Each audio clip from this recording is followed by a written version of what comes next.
Doctor గారు, అన్నం తిన్న వెంటనే కడుపు బాగా బరువెక్కుతుంది, విపరీతంగా తేనిపులు వస్తున్నాయి. నాకు ఎసిడిటీ ఉన్నట్లా? ఒకవేళ ఉంటే నేను ఎలాంటి పరీక్షలు చేయించుకోవాలో తెలియజేయండి అని అడుగుతున్నారు. ఈ ప్రశ్నకు గ్యాస్ట్రోఎంట్రాలజిస్ట్ డాక్టర్ విద్యాసాగర్ గారు సమాధానం అందిస్తారు. ఏంటి అంటే కడుపు తిన్న తర్వాత కడుపు ఉబ్బరంగా ఉంటుంది.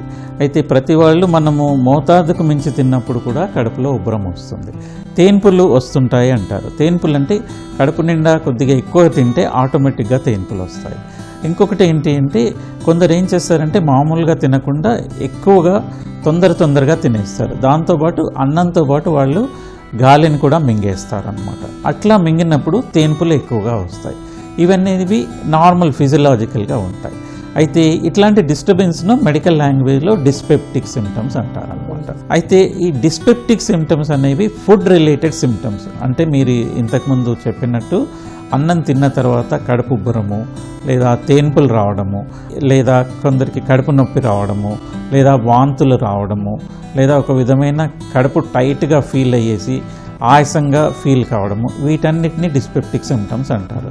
దీంట్లో 2 రీజన్స్ ఉంటాయి. ఒకటి ఏంటి అంటే మన నాన్ అల్సర్ డిస్పెప్సియా అనేది, ఇంకొకటేమో అల్సర్ రిలేటెడ్ డిస్పెప్సియా అనేది.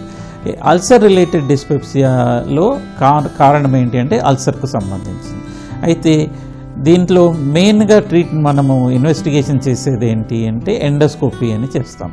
ఎండోస్కోపీ చేయడం మూలన అల్సర్ వలన ఈ డిస్పెప్టిక్ సిమ్టమ్స్ వచ్చాయా, లేదా అల్సర్ లేకుండా డిస్పెప్టిక్ సిమ్టమ్స్ వచ్చాయా అనేది నిర్ధారణ చేస్తాం. అయితే ఎండోస్కోపీ వచ్చిన తర్వాత మనకు తెలిసింది ఏంటి అంటే అల్సర్ లేకుండానే ఈ డిస్పెప్టిక్ సిమ్టమ్స్ వస్తుంటాయి.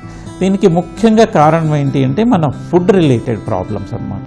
మనం ఎక్సెస్గా ఆయిలీ ఫుడ్ తిన్నా, ఏదైనా ఎక్సెస్ ఫ్రైడ్ ఫుడ్ తిన్నా, ఎక్సెస్ స్పైసీ ఫుడ్ తిన్నా ఏమవుతుందంటే ఈ డిస్పెప్టిక్ సిమ్టమ్స్ కామన్గా వస్తుంటాయి. ఇవి ఏం తినకున్నా కొందరికి ఈ సిమ్టమ్స్ కంటిన్యూ అవుతుంటాయి. వాటిని మనము నాన్ అల్సర్ డిస్పెప్సియా అంటారు. ఈ అసిడిటీ అనేది చాలా వేగ్ టర్మ్ అన్నమాట. మామూలుగా పేషెంట్ కనుక మా దగ్గరికి వచ్చినప్పుడు ఏం చేస్తామంటే పేషెంట్ని ఎగ్జామిన్ చేసేసి మిగతా అలార్మింగ్ సిమ్టమ్స్ అంటాం. అలార్మింగ్ సిమ్టమ్స్ అంటే వెయిట్ లాస్ ఉండడము, ఎనీమియా అంటే రక్తహీనత ఉండడము, లేదా పేషెంట్ ఎక్సెస్గా టైర్డ్నెస్ ఫీల్ కావడము, ఈ అలార్మింగ్ సిమ్టమ్స్ లేనప్పుడు ఏం చేస్తామంటే మేము డైరెక్ట్గా ట్రీట్మెంట్, సిమ్టమాటిక్ ట్రీట్మెంట్ అంటాం, ట్రీట్మెంట్ ఇస్తాము. మామూలుగా 2 to 4 వీక్స్లో ఈ ట్రీట్మెంట్ ఇస్తాము. దాని మూలాన కనుక పేషెంట్ రెస్పాండ్ అయ్యి ఉంటే మేము ఎండోస్కోపీ చేయం.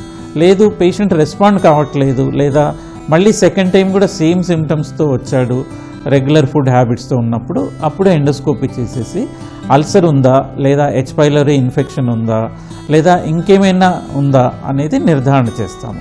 ఇదంతా నిర్ధారణ చేయడానికి వెరీ సింపుల్ టెస్ట్ ఎండోస్కోపీ అన్నమాట. ఎండోస్కోపీ అనేది అసిడిటీకి ఇప్పుడు ప్రైమరీ ఇన్వెస్టిగేషన్ అన్నమాట.